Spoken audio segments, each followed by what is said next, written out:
Hey guys, I know it's been ages. I do have a state of the collection coming, but I just wanted to make this quick video before I give this watch as a gift tonight.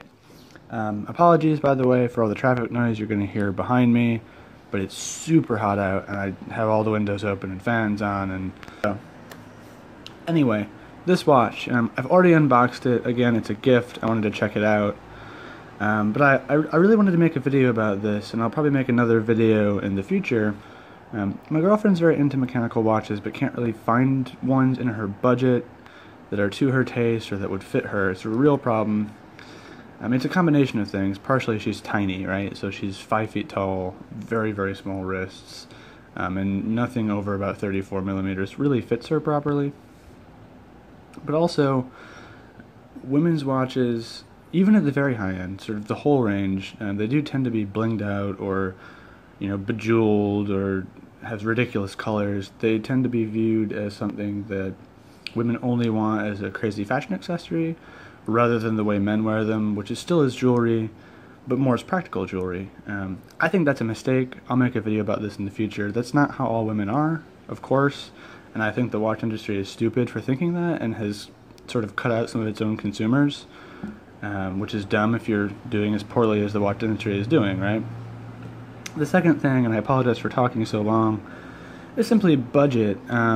Most of the good-looking, appropriately sized, tasteful mechanical ladies' watches are out of my budget and my girlfriend's budget at this time. It's just, we're young, we are working, paying for other things. This is not what we're doing at the moment. And most of the things that are in our budget, at least in the ladies' watch sector, are quartz, which is fine, but it's just not what she's interested in. There aren't really any sort of Seiko 5 type watches that are specifically geared toward women. There's all those great field watches, all those great dress watches guys can get, but if you have tiny wrists and can't wear a 37 or 38 millimeter watch, those don't really work, and there's nothing similar for women because the assumption is women don't care about the mechanical aspect of watchmaking. Again, a stupid assumption. So anyway, I found this. I thought this would be a good gift. I had to buy it sight unseen. Didn't know what to expect, so I thought I'd go through it with you guys. I'm currently wearing the Orient Mako USA, the first version, or first generation I should say, with the non-hacking, non-hand-winding movement. Anyway, let's get to it. This is the Vostok Amphibia for ladies, which I didn't even realize they made until I bought one. But it's right on Marinome's website. I did buy this from Marinome. This, let's see, it's the 051461, that's the model number. And they make it in a variety of colors. You can get it in blue and red and white. There's a few different dials. There are some choices. Has this really gorgeous case back, which personally I find far more attractive than the standard men's version. And anyway, very quick specs. It is 100 meter water resistant. I think it says that on the dial here. Sorry about the focusing issues. 100 meters water resistant. It has the 2409A movement, which I think is just a smaller movement without date. It still has the exact same accuracy specifications as the Vostok movements that you're used to seeing in the Amphibia or the Komandyrski, which is to say it is factory spec'd within -20 to +60 seconds per day. It's a pretty wide range, not the most accurate watch in the world, but that's sort of how it goes. The bezel is bidirectional, and although it looks pretty nice, I find it actually even more difficult to operate than the normal Vostok bezel. It's just very sandy feeling. I don't know, maybe it's because I'm not used to a bezel that doesn't click. There appears to be some lume on it, and there is, but it looks like only the hands are lumed. Pause 1 second and I'll give you some measurements.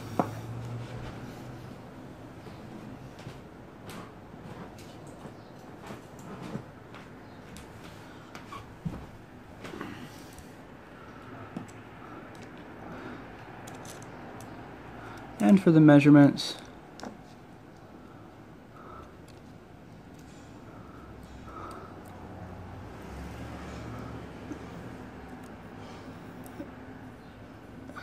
Sorry, in a second.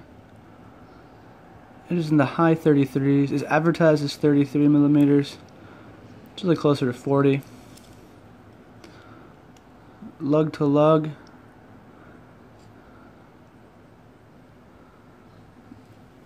You're looking at 40 millimeters. And a thickness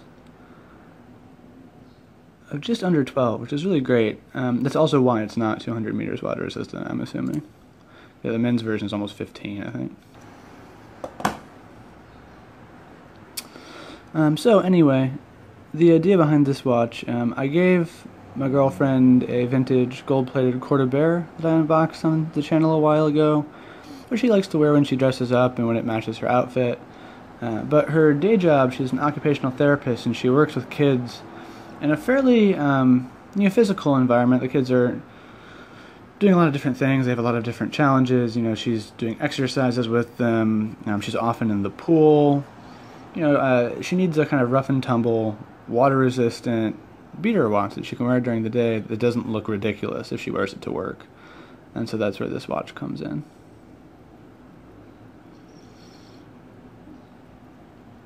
Like all Vostoks that you're familiar with, it has the sort of wobbly crown.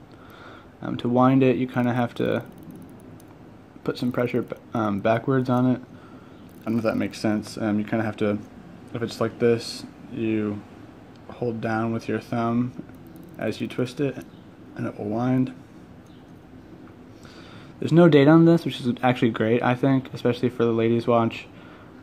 If you're not a person who wants to fiddle with your watch all the time, Vostoks are irritating because the ones that have the date don't have quick set dates. So you have to go back and forth and back and forth. This does not have that problem.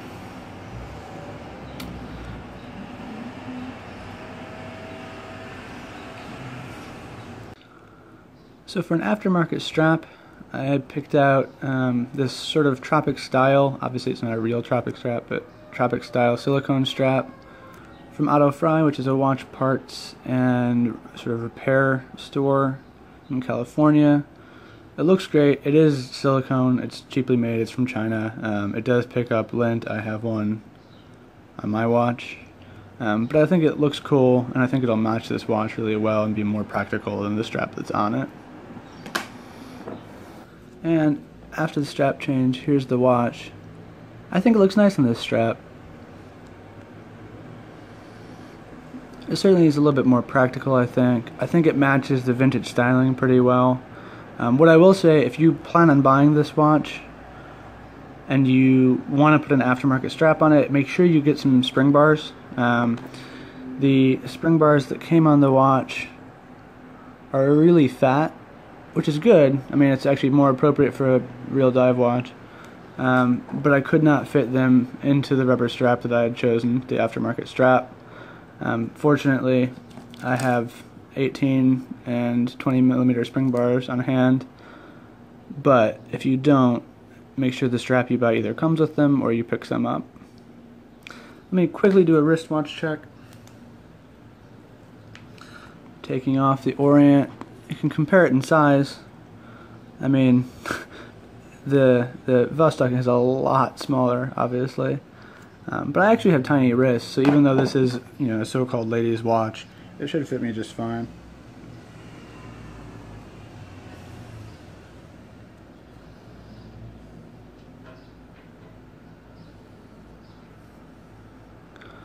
And there's the Vostok Amphibia for ladies on my wrist, which is just under 6.5 centimeters.